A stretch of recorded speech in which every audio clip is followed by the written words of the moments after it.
In the headline, government imposes curfew on Plateau over fresh killings. 1 dead, 5 suspected terrorists arrested in Kaduna, Kano. Federal government says 13 trillion naira spent on subsidy payments in 16 years. And on the international scene, 3 dead, 6 injured in New Mexico shooting. Hello and welcome to Trust TV News Update. I am Sumaya Abubakar.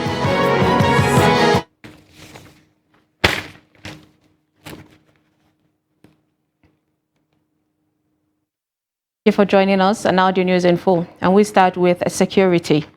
Over 20 deaths have so far been recorded from 2 communities of Fongzai and neighboring Kubat in the newly created district of Buai in the Mangu local government area of Plateau State in north-central Nigeria. According to sources in the communities, the invaders attacked Kubat on Tuesday morning, setting houses on fire. The marauders also attacked fleeing members with dangerous weapons, leading to the death of some residents while others were injured. Members of neighboring Fongzai community who saw the burning Kubat village mobilized women and children to move out of the community in order to escape the wrath of the attackers who have started advancing to the community after the attack on Kubat. However, the escapees in vehicles and motorcycles ran into an ambush by the advancing attackers, killing about 20 people, mostly children and women. The sources added that corpses were still being recovered from the bush in the affected communities, which has made ascertaining the number of deaths difficult. As means of curbing reprisal and escalation of the situation, a 24-hour curfew has been imposed on the local government area. In a statement signed by Mangu local government chairman, Minister Daput, the stay-at-home order was agreed on after consultation with security heads as means of restoring law and order in the affected communities, as well as avoid the situation from getting out of hand, considering the numbers of casualties involved in the attack. Public Relations Officer, Plateau State Police Command, DSP Alfred Alabo, stated that the command has deployed additional troops to the communities while investigation into the attacks were ongoing.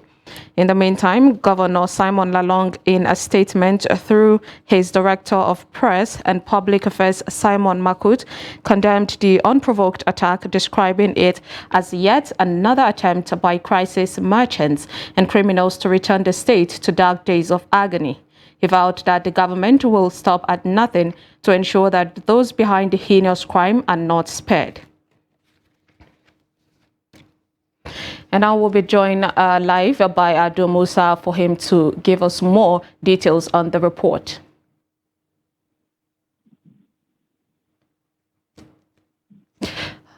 Okay, Ado Musa? Yes.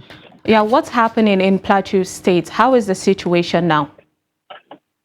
Well, so far the affected communities, just like you have said, security personnel have been deployed to the area to restore law and order, but the residents of the neighboring communities that we attack have already fled to the headquarters of Mangu local government, which is Mangu. They fled to the area for fear of the unknown, and there are also some roadblocks that have been mounted within the local government headquarters, that is Mangu, to avoid any recurrence of the attack. So far, people have already fled the communities, that is the affected communities. The residents of the community, or the neighboring communities, have also fled to Mangu and other communities for fear of the unknown.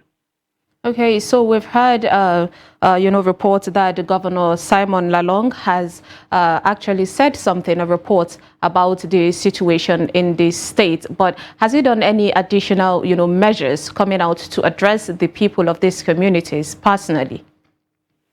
Yes, I think the deployment of the security personnel to the affected areas, I believe, is one of the measures that he has taken. Because earlier in the day, he issued a statement condemning the attack, and then he also promised that he will ensure that all the perpetrators are arrested and then brought to book. He also directed security personnel to ensure the arrest of the perpetrators and then also bring them to book. So I think that the deployment of the security personnel currently is one of the measures he has taken to ensure that law and order is restored in the area. And how about the people there in that community yet? You know, we've had situations where we'd see people of certain community getting aggrieved and trying to attack a certain group of people, you know, blaming people for that situation. How is it? Have any calm been, you know, brought to them, and have they agreed to leave the matter to, of course, the authorities to take care of it? You know, just like you have said, the police have not come out with an official statement on what has transpired between the two communities.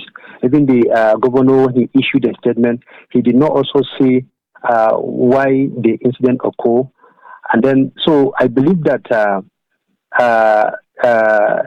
so far, there's nothing one will say whether the two communities will come to agreement. But all we know that, yes, there was an incident of such where a lot of people were killed, including children and women.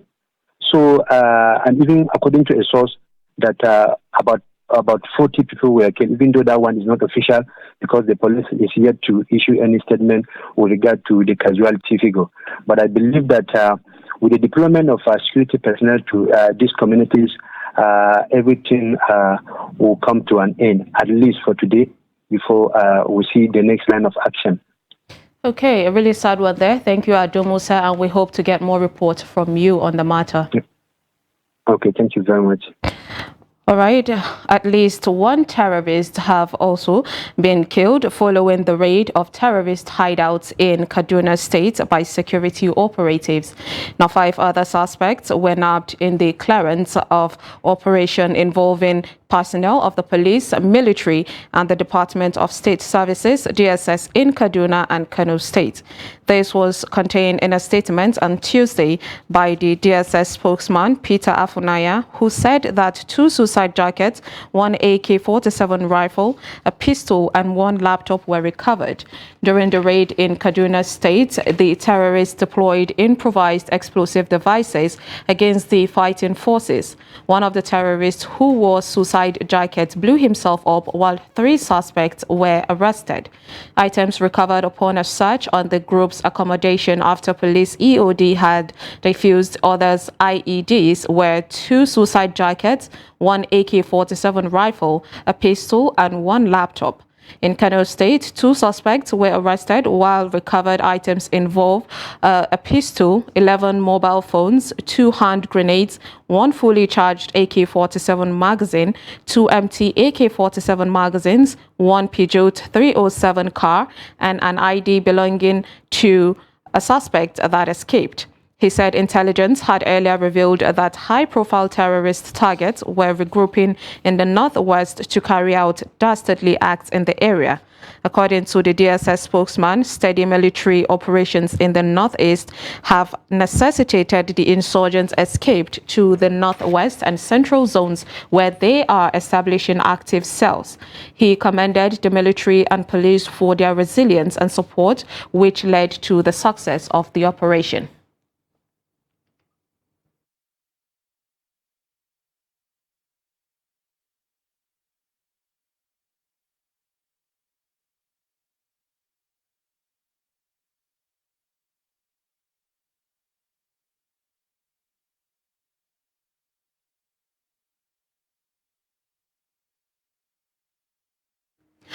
One personnel of the Economic and Financial Crimes Commission, EFCC, attached to the Sokoto command of the commission has been confirmed dead. The deceased, identified as an inspector with the commission, Abel Issa Dixon, died from injuries sustained during a scuffle that involved 3 personnel of commissions. The development, according to officials of the anti-graft agency, who were familiar with the matter, attributed the incident to disagreements on the custody of items. The spokesman of the commission, Wilson Ujaren, who confirmed the incident at a press briefing on Tuesday morning, said the two suspects have been arrested and handed over to the police. Ujaren specifically said that the incident happened on May 5th, 2023, and the deceased was confirmed dead on May 7th at Usman Danfodio University Teaching Hospital in Sokoto. Meanwhile, Taraba State Police Command have confirmed that 16 people were killed in chieftaincy tussle between Karimjo and Wurkum ethnic groups in Karim Lamido local government area of Taraba State. Spokesperson of the command, SP Usman Abdullahi, confirmed 16 casualties were recorded, adding that normalcy has returned to the area. He said State Police Commissioner is now in Karim Lamido town and is assessing the situation. Violence erupted in Karim Lamido town, headquarters of Karim Lamido local government area, when the new chief of Wurkum chiefdom, who was presented with staff of office by Governor Darius Ishaku 5 days ago, entered the town with his entourage. The Department of State Services, DSS, has pledged to work with a sister agency for the seamless inauguration of Bola Tinubu as President of Nigeria on May 29. DSS spokesman Peter Afunanya, in a statement on Tuesday, said the secret police, alongside other security agencies, will resist criminal elements desperate to undermine the democratic transition. The statement by the DSS comes about 24 hours after the Inspector General of Police, Usman Baba, said that the May 29 handover date of President Muhammadu Buhari and the inauguration of the candidates of the All Progressive Congress, APC, as the president remained sacrosanct, warning politicians who have kicked against this ceremony and who argued that Tinubu did not win the February 25th poll, which is being challenged in court. And in politics, governors in the North Central Geopolitical Zone have appealed to the All Progressive Congress APC to review its zoning arrangement for the leadership position in the 10th National Assembly. APC had listed Senators Godwin Akpabio from the South-South Akwa Ibom and Barrow Jibrin from the Northwest Kano as preferred candidates for Senate President and Deputy respectively. In the House of Representatives, the party endorsed Tajuddin Abbas from the Northwest Kaduna as the Speaker and Benjamin Kalu from the Southeast Abia as Deputy. The chief executives of the state in the North Central resolved to meet with the President-elect Bola Ahmed Tinubu and the APC National Chairman Abdullahi Adamu for possible reconsideration of the zoning template. They took the decision after hours of deliberations on the issue at a meeting of their inner caucus in Abuja on Monday night. Meanwhile, members-elect of the minority caucus of the 10th National Assembly say that they are not interested in contesting for either the Speaker or Deputy Speaker of the House of Representatives. At a meeting in Abuja, the caucus, also called the Greater Majority, said they will not enter into the leadership race with the governing All Progressive Congress. The minority caucus had set up a committee to investigate if there is any member of the minority that is interested in the Speaker or Deputy Speaker seat. I wish to report on behalf of the chairman of that committee and the entire members of the committee that as at the end of the period given to undertake that assignment, no member of the minority caucuses, better known as the Greater Majority, stepped forward for presiding the role of presiding officers. Deductively, that means that we are not bidding for those two positions. However, we remain united. The federal government says over 13 trillion naira was spent on subsidy payments in 16 years between 2005 and 2021. The secretary to the government of the Federation, Boss Mustafa, stated this in Abuja during the launch of the 2022 to 2026 strategic plan of the Nigerian Extractive Industries Transparency Initiative, NETI. According to the SGF, the figure could have been more in financial terms and opportunity cost of to the nation if some cost-cutting measures were not put in place by the government. He said the government is following the debate around subsidy removal by the citizens, some of which include the need to fix the nation's refineries and the creation of a visible safety net programs to reduce the impact on the poor and vulnerable in the society, especially workers. You're watching news updates on Trust TV. Coming up, we'll take a look at minimizing indiscriminate cutting of trees. Details on this and more after the break. Stay with us.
Trust TV, documenting the Nigerian story.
Welcome back. If you're just joining us, this is Trust TV News Update. And here is a recap of our top stories. We brought you government imposes curfew on Plateau over fresh killings. And 1 dead, 5 suspected terrorists arrested in Kaduna and Kano. Now moving on to more stories, Minister of Aviation Hadi Sirika has affirmed that the national carrier, Nigerian Air, will begin operations before the present administration winds down. Sirika made this known while briefing State House correspondents at the Presidential Villa, Abuja. The minister said that something important happened in the aviation industry with FEC's approval of the aviation leasing company.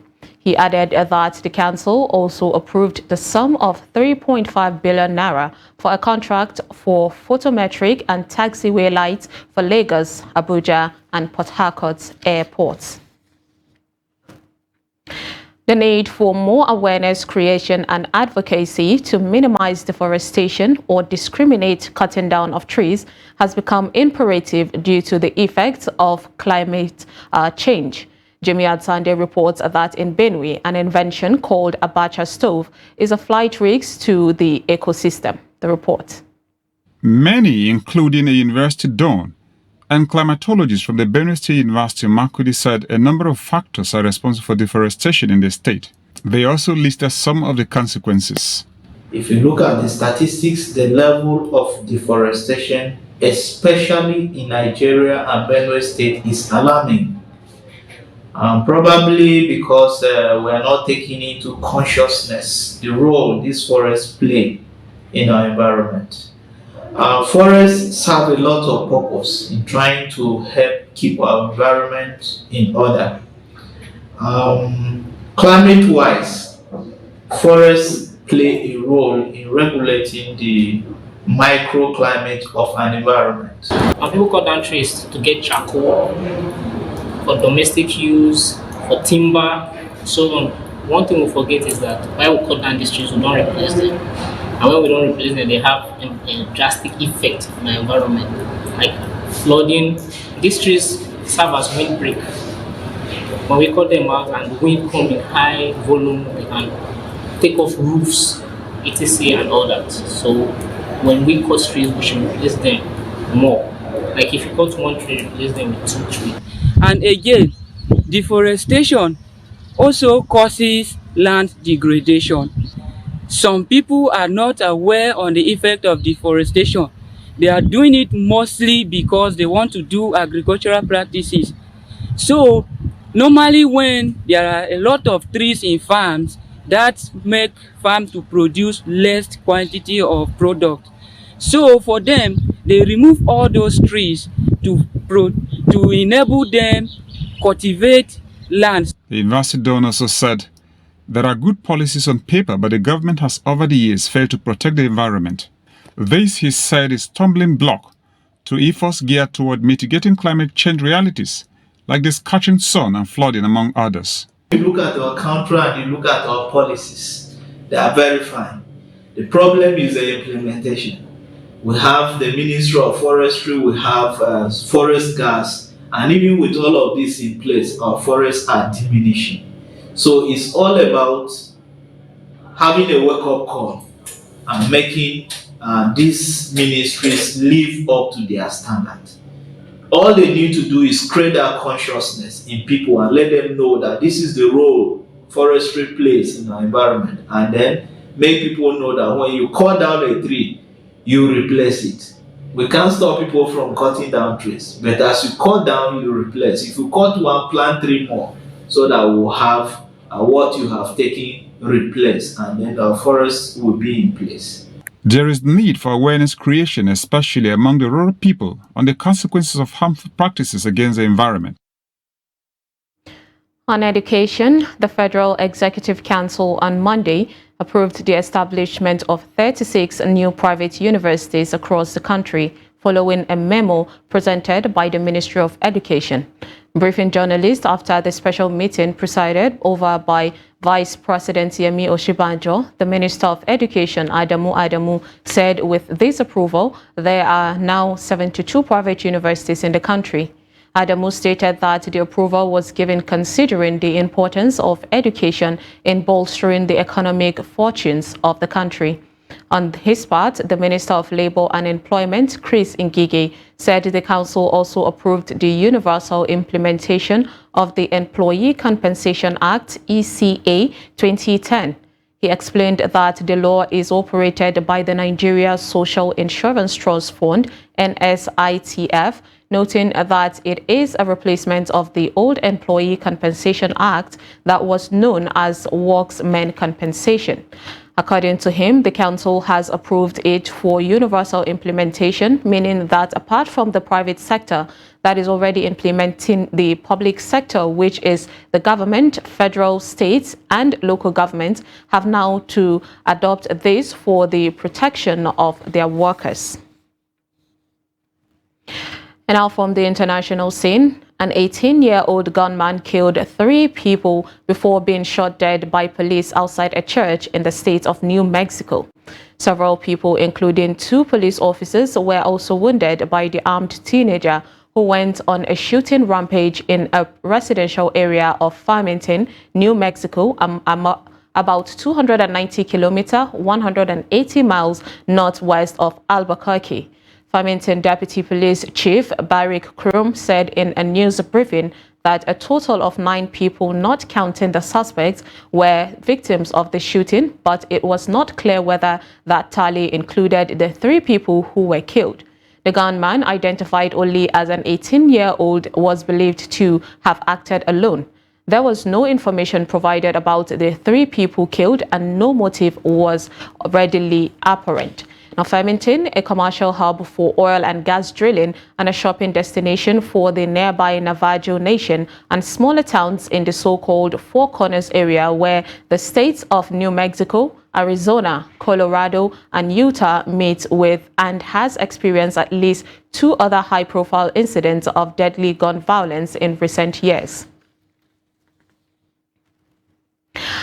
Russia drones and ballistic missiles attacked Ukraine's capital early Tuesday in what the defense forces called an exceptionally complex strike, a day after President Volodymyr Zelensky said that he will return from a European tour with a restocked weapons arsenal. The Kyiv City Military Administration said Tuesday's attack, the 8th month on the capital this month, involved drones, cruise missiles, and probably ballistic missiles launched from different directions simultaneously.